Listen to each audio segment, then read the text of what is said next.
Hello, Renegade marketers. Welcome to what I hope will be a very special episode, one that will increase your readiness in the event of an economic downturn. The warning signs of a looming recession have been with us since mid-2022, which is why we dedicated our July and August huddles to contingency planning. In July, we focused on customer marketing, as that's the first line of defense. And in August, we broadened the discussion to positioning, messaging, and programs that would cut through in a downturn. At the same time, we've been working behind the scenes with our friends at Outgrow.co to build the CMO Recession Preparedness Calculator, a tool that assesses your readiness and offers concrete action steps to help your company rise even when the receding tide is pulling down your competitors. You can find the link to this calculator in the show notes on CMOHuddles.com and on Renegade.com. In truth, most of the ideas I'll share are smart things to do regardless of the economic situation. They just become more urgent when the going gets rough.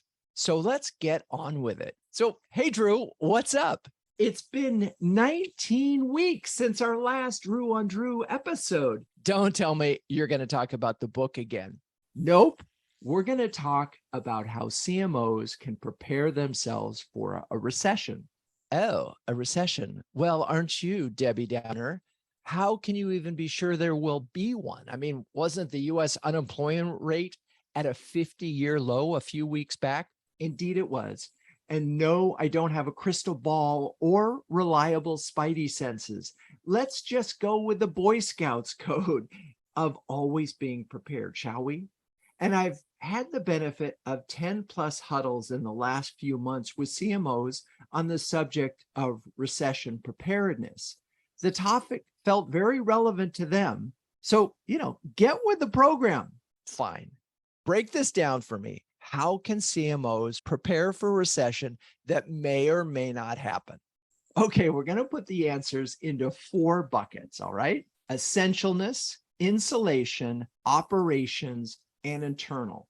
Interesting. Aren't those the same buckets you used for the recession preparedness calculator? Right you are, polyperceptive. And just in case you skipped the intro to this show, we're linking to that calculator from the show notes and on both CMOHuddles.com and Renegade.com. Call me grateful. Can you explain the idea of bucket number 1, essentialness? Sure. And before I do that, let's go back to March 2020. You may remember in March 2020, this thing called the pandemic hit. And at that moment, a lot of businesses discovered whether they were essential or inessential. In other words, would a CFO say, I've got to have your product or service right now, and if I don't have it, I'm in big trouble? Now, this really helped folks like anything cloud-based or anything digital transformation. They suddenly became essential. But there were lots of other brands that were essential to the operations of the business. And we met in that early days of the pandemic before it looked, at least the B2B economy continued to go well. We met the CFNO. And the CFNO was the one who said to almost every, whether it was a marketer or some other department who wanted to buy a new product or service, this particularly happened in software, said, no, you don't have approval to buy this unless, 1, you can guarantee that it will reduce our costs, so it save us money, or you can guarantee in a short period of time that it will get us money, right? So CFOs were saying no. Brands had to find their essentialness. Brands had to sort of figure out what it meant to be able to get into the conversation when everybody was so uncertain. Okay, so I think I understand this and I can explain it in the context of must-have and nice to have. But how do you figure this out? It's a good question. And it's easily answered because you talk to your customers. Can they imagine doing business without you? Do they have a clear understanding of the ROI that your product or service provides? And a time frame. Do they understand when this ROI will return? Is it 12 months, 16 months, 3 months? Because if you don't understand those and don't have that data, we're going to meet the CF no yet again. Again, this assumes that there is a downturn. So we're talking about ROI, right? And that's tricky. So are there things that you can do right now, even if the ROI is unclear? That's a good question. We talked a lot about this in huddles, particularly in the August huddles. And one of the CMOs talked about baking ROI calculations into your product if you can. And if that's not possible, follow this counsel from one of the CMOs in CMO huddles. We do a lot of what we call vision engineering work, where we are leaving them with them being the customer with a blueprint of what things are going to be like at day 1, at day 30, and day 65. So they can really manage expectations. And while it doesn't exactly feel like an ROI, at least they know exactly what's going to happen. There's one other notion. Okay, do you want to share that notion with us? Indeed, I do. You can position upgrades as a way to improve ROI. And one of the CMOs talked about this and would realize, well, whoa, if we put this in there and they take it now, they're actually going to get an accelerated ROI and they're going to be able to see it. So this is one thing, look at your product and service. For example, do you have a separate analytics module? If you have a separate analytics module, upgrade that customer in it because they're more likely to find out that your product or service is delivering. So what else can we do to secure customer love? Because that's what we're talking about right now. You can do a number of things. If you don't have a customer advisory board, it's a good idea to create one now. If you do, spend more time with them, get to know them, ask them what they're doing, ask them about their recession preparedness, ask them how important your product or service is to their livelihood and their likelihood to survive the recession. Anything else in the customer area? You know, I love customer communities. I'm a big fan of those. If you don't have one, get one started. Okay, so we've got customer advisory, customer community. What's happening here with all this customer stuff? Well, both of these things will help you understand why customers buy your product or service and how deeply they identify with you. You could discover that you're an essential part of their daily work life, that you make them a little more productive or a little more successful or a little more recession-proof. Is there anything else in this essentialness area that we should discuss? This is kind of a subtle one, but it's important if you happen to be the leader in your category.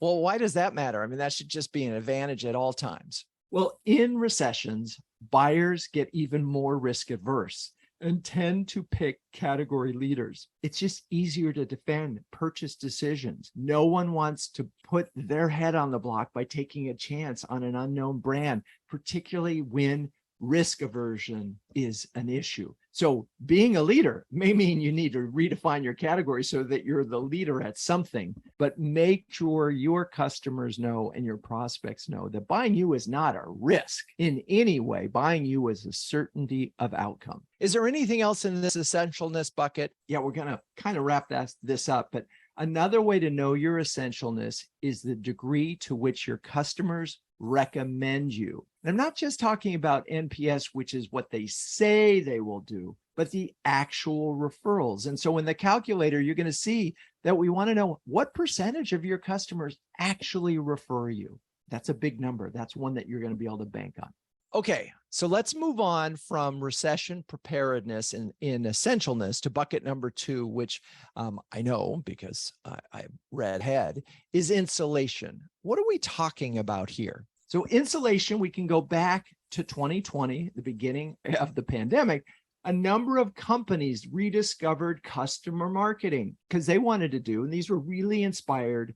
They did everything they could to help their customers in the crisis. And I remember, because we started huddles on April 1st, how folks were just reaching out to their customers saying, are you okay? Do you need us to extend the contract? Can we help you? Is your job okay?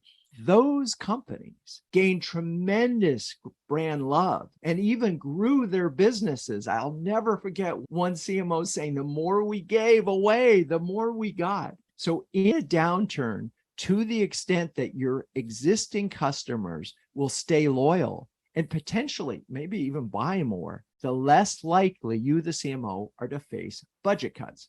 So what are some of the metrics here in this area of insulation? So insulation is primarily a customer loyalty thing. We can look at this in a number of different ways. It's the ability of current customers to make up a revenue shortfall. So let's just assume for a moment your deal flow is slower. It's taking longer for you to close new ones. Can you make up for that difference in projected revenue from new customers with upgrades or things from existing customers? For a lot of software companies, that opportunity exists. So that's one way of being insulated. All right, I know you have more. So what is it? Get on with it. So the degree to which your customer community can rally in support, will they help you sell? Because there are brands out there that have customers that are so dedicated that they want you to succeed. One of the ways of looking at this is if you can catalyze your customer community, that's the shortest distance to category building. Remember, I talked earlier about if you're a leader in your category, you're going to be more essential. Well, here in this area in insulation, if your community feels and identifies with your product or service such that they see you as their ticket, their job, that will help you. So this is not the moment to be thinking about category building. This is the moment to be thinking about community building. And there's one other thing that you can think about in this area, which is reservoir of case histories. If you don't have a lot of case histories before going into a downturn, it's going to be really hard to get them later. So if you don't have case histories, why not? What do you need to do? Whatever you need to do, figure that out and go get them. Even if it means changing your contracts, going back to existing customers, incentivizing them to give you these case histories, whatever it is, start an awards program. We've listed those things in the past on this show. Got to get those case histories and you got to get them now. What else you got in this area of customer insulation? Well, in one huddle, one CMO talked about focusing on the hand raisers. These are the folks who are in the market and making sure that you're capturing the demand and making sure that you're on the short list. So that's beyond customers. We're now looking at, there are some prospects that are going to be buying, but you're not trying to create demand at this point. You're just trying to capture the demand that is there and making sure you're part of it. Okay, any last thoughts on insulation? Here's an interesting one that you might not have put here, but the ability of marketing to correlate its activities with revenue generation. In other words, if I know that I put $1 into marketing and I get $3 in revenue or $3 in pipeline, I'm going to keep spending. If I don't know what that number is and I'm a CFO, I'm thinking marketing is an expense. But if I know, one of the things that we talked about a lot in huddles is many of you already have data from Q2 2020, Q3 2020, and Q4 2020, because budgets got cut. Just like it was amazing. There were budget freezes. And so if you look at that data, most likely, and you were one of those folks who did have budgets cut or at least frozen, you'll see that Q3 and Q4, maybe your pipeline was a little less full than it would have been. That's an important data point to be looking at right now, because you may already have it. You could show, hey, if you cut my budget, pipeline's going to suffer down the road. Don't make the same mistake twice. Okay, that's really interesting. So that data accidentally may already be there. Exactly. All right. I think we should take a break, don't you? Yeah, good idea. If you don't mind, I'd like to plug CMO Huddles for a second. Launched in 2020, CMO Huddles is an invitation-only subscription service that brings together elite B2B CMOs to share, care, and dare each other to greatness. CMO Huddles is a force multiplier. We ask, give us an hour a month and we guarantee 10 hours back in time saved, helping you to make faster, better, and more informed decisions. If you're a B2B CMO who can share and care with the best of them, visit cmohuddles.com or hit me up on LinkedIn, that's Drew Neiser, to see if you qualify for a free guest pass.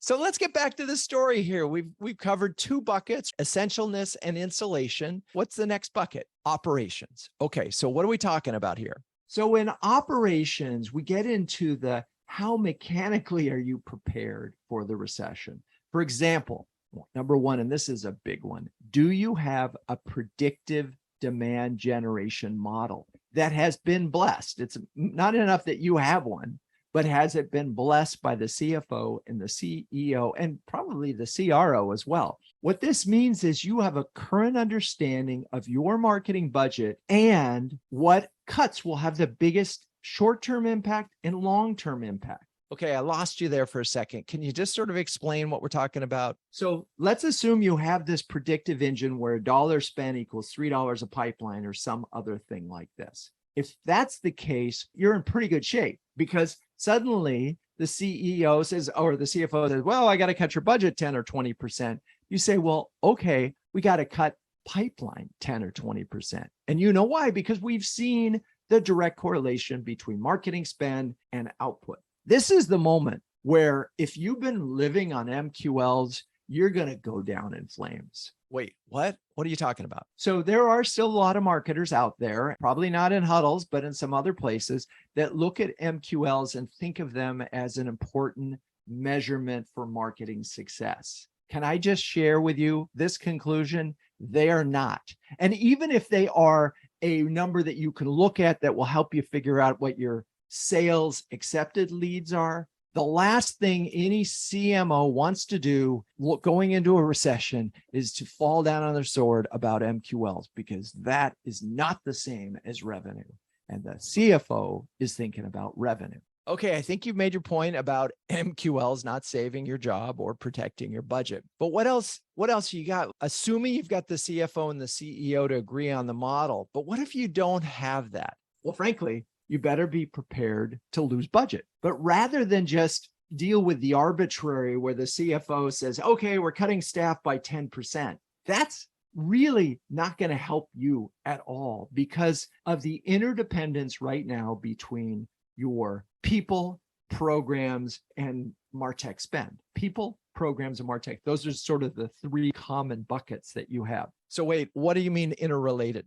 A simple way to look at it, and we talked about this in Huddles probably a year ago, one CMO said, I never want to have more program dollars than people dollars, because if I have too much money in programs, I won't have enough people to execute it. And if I have too much money in people, I won't have enough program dollars to keep them busy. This particular CMO looked at it as a 50-50 split. So if you have a 10% cut in people, you're probably might as well just cut programs too, right? Because you won't be able to execute them. And then there's Martech. And Martech, again, could be as high as 33% of the total marketing spend, with people and programs being the other thirds. I think that's really high, but I've heard that number from the CMOs. Wait, did you say 33% of the budget? Yeah, I did. It seems crazy. In my book, I talked about trying to get that down to 10%, because one of the things that I talk a lot about is Martech is not marketing. It's technology that you can use in marketing. All right, but not all Martech is bad or wasteful. No, a lot of Martech is amazing. It helps you be more efficient. It helps you find your target. It helps you. Earlier, I mentioned talking about those hand raisers. Well, if you're lucky enough to have intent data from one of your ABM platforms, that's going to be an essential moment right now, because you need to know intent data, because those may be the only people you're going to be able to get in your pipeline. Okay, are you going off target here? Can you get back to the Martech staffing and program thing? So what I want you to do is just have an audit of all three of those things: Martech, staffing, and programs. And what you're going to do is you're going to put everything into must-have, nice-to-have buckets. Very simple, binary, A or B. And the must-have is untouchable. Those people, those programs, those Martech technology, those are uncuttable. The other things that are nice to have, well, obviously you've made that decision. You are ahead of the game. You're ready if the CFO calls you. That seems like a smart thing to do with those audits. And shouldn't they do those all the time? Yeah, no kidding. But it's a little bit more urgent right now. It's a little more urgent. You might have thought it'd be nice to do that audit. It is essential that you do this audit right away on all three areas, and have agreements with your CRO. Because, by the way, if your program budget gets cut, the pipeline's going to get cut. And the CRO knows it. As one CMO said, I'm not a magician. CMOs are not magicians. Yeah, they may be able to cut a few percentage points without having a material impact on pipeline, but not much, not a lot. There's not a lot of waste in most CMOs' budget. Really? No waste? Yeah, this is one of the risky areas here because let's say you do get a 5% cut and you're still delivering pipeline. Yeah, it's going to be an awkward moment for a lot of CMOs. But yeah, but part of this is short-term, long-term. All right, what do you mean? All right, we all know that brand takes a long time to build, that awareness takes a long time to build. And sometimes you can be spending things that are on longer term builds, where you're developing a market as opposed to just working those folks that have already discovered they want your product or service. So we've already broken down the numbers. We've got the 50-50 people programs. And again, very rough rule because it depends on how you spend your money. Some programs are a lot less people intensive than others. So what else can we do in this area? What do we call this one? We're calling this operations, right? What else can we do? So most importantly here is build flexibility into your plan.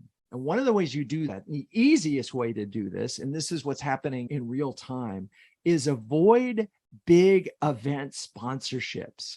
And what a lot of CMOs are thinking about doing, what are they thinking about doing? Because don't we need events? We finally just got back to events. What do you mean don't do big event sponsorships?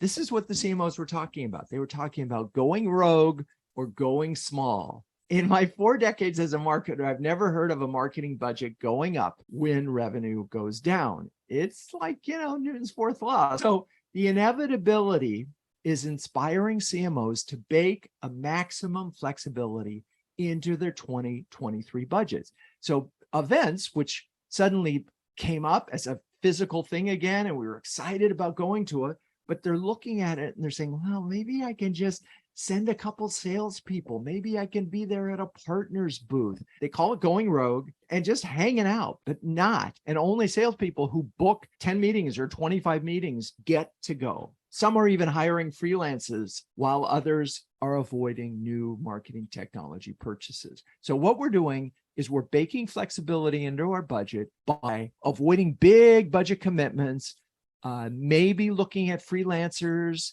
and trying to avoid multi-year contracts on any new marketing technology. One way or the other, these marketers are prepared for the worst, and they're not counting on their magic wands, and they're doing detailed budget audits. Is there anything else that we should be thinking about in this world of operations? Well, this one, yes, and it's a little bit counterintuitive, but we're going to call it ramping up your experiments. Wait, what? You're going to talk about experiments when we're cutting our budgets, we're planning for the worst? Yeah, you still have time. And as far as we know, we're not in that recession just yet. So take some dollars and experiment. And I'm talking about 10 to 20% of your budget. These are the experiments, whether it's a media channel or a partner channel or piloting a tool, whatever it is. The point is, if 80 to 90% of your budget goes to the proven, that leaves some money for experimentation.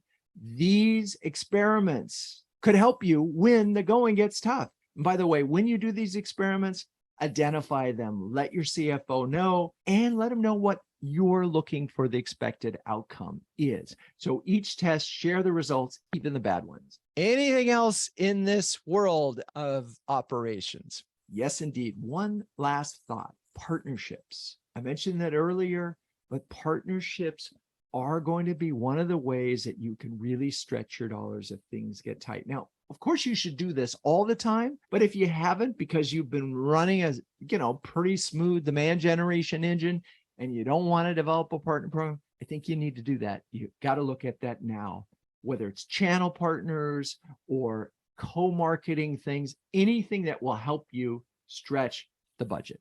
All right, I think it's time to take another break. Hey, it's Drew, and give me a second to tell you about Outgrow, the platform behind the Recession Preparedness Calculator that we talk about on today's episode of Renegade Marketers Unite. Outgrow is a really cool no-code tool where you can create all kinds of content to engage prospects and customers alike, including calculators, quizzes, chatbots, surveys, and more. Working with the Outgrow team has been really a delightful experience. They were highly responsive and attentive to our needs and delivered an impressively high standard of expertise and methodology. The end result, I think, is pretty amazing. The calculator not only does exactly what we wanted it to do, but its smooth high-end design makes the calculator that much more clickable. I'd 100% recommend Outgrow. If you want to see what they can do, check out our recession preparedness calculator, which we've linked to in the show notes on renegade.com. And if you want to dive in even more, head over to outgrow.co ASAP. All right, let's get to the final bucket, shall we? And that final bucket is internal. But what do we mean by internal? We need to strengthen your internal relationships and figure out, and part of this in the recession preparedness calculator is how much credibility have you built with whom? How much credibility have you built with your CEO, your board, and your CFO? Will they fight to protect your budget and go, yeah, cut them first? And what kind of degree to which employees have pride in the company? Wait, that seems, I get the CEO, board, and CFO, but employees and pride, what are you talking about here? One of the things that you may be really relying on is employees, employee marketing, employee advocacy. And that's not going to happen if your employees aren't proud in the company in the first place. If they don't believe in your product or service, if they don't believe in your culture, you're not going to get the advocacy you're looking at. And so one of the things that we always recommend for new CMOs, literally in the first week or two on the job, field an employee survey, ask the question on a scale of 0 to 10, how proud they are in the company. Get that data, get it right away, because if it's a low number, you're not going to be able to count on employee advocacy. Okay, that's interesting. I get it. And I seem to recall that you included that survey in your book. Yes, I did. And if any listener wants a copy of that survey, I'm more than happy to provide it. Now, what do we do here with these relationships? I mean, what am I supposed to do now? Isn't it kind of too late? Nope, there's still time. There is. You can build these relationships now if you haven't. For example, with finance, you might have only met quarterly. Start meeting monthly. It's easy. Say, hey, I was thinking about testing this one thing. What do you think? Here are the parameters. Do those make sense to you? And start to build a relationship. What the CFO wants from you is predictability. If they see you, and this is the ultimate thing, if a CFO sees marketing as a lever that he or she can pull, you're going to be really, really strong going into this. And if they don't, you're going to be really, really weak. So you better sort of build that relationship. Same with the CRO, same with your CHRO. But I think with CFOs, if you don't have that, get going on it. What else they got here? I mean, you're in huddles all the time. What else has come up? Well, one CMO talked about the fact that they're a very acquisitive company. They've hired, I think they've bought like 20 or 30 different companies in the last few years. They could actually see, the CMO is noting that they could see them buying even more companies, because if there's a downturn, maybe the prices will go down. But if they cut the marketing budget, that CMO said, well, I'm not going to be able to support the integrations. I'm not going to be able to support those brand transitions. Again, know where your business strategy is and make sure that you're aligned with that business strategy and that everybody knows how these pieces fit together. You mentioned CFOs. Can you elaborate a bit more? Yeah, it's kind of funny. CFOs have no friends during a downturn. And before it gets ugly, you can set up these budget reviews. You can educate them on the cause and effect of your marketing initiatives. Help them understand. Get them to know the hot buttons. Befriend them by translating what you do into language that they use all the time. All right. Well, man, we have covered a lot of ground on this show. We've got our 4 areas that you as a marketer can do. And just a reminder, you can take this CMO Recession Preparedness Calculator. You'll find it on renegade.com. You'll find it in the show notes. You'll find it on CMOHuddles.com. All in all, there is no excuse not to be ready. There is no excuse not to get ahead of this. And the worst case is you just have more data to make better decisions in the event that you don't have to cut your budget. That would be so awesome. And maybe that's part of your experiments. Because let's say you're putting 10% of your dollars into experiments and those experiments work and we don't hit a recession, you're one step ahead. All right. I hope you've enjoyed this. And Drew, thank you for joining us today. My pleasure as always. I love these Drew on Drew shows. All right. Well, thank you all for listening. Let's get to the finish line. Renegade Marketers Unite is now a production of Share Your Genius. Melissa Caffrey is our content director. The music is by the amazing Burns Twins, and intro voiceover is Linda Cornelius. To find the transcripts of all episodes, suggest future guests, or learn more about my latest book and the savviest B2B marketing boutique in New York City, please visit renegade.com. I'm your host, Drew Neiser, and until next time, keep those Renegade thinking caps on and strong.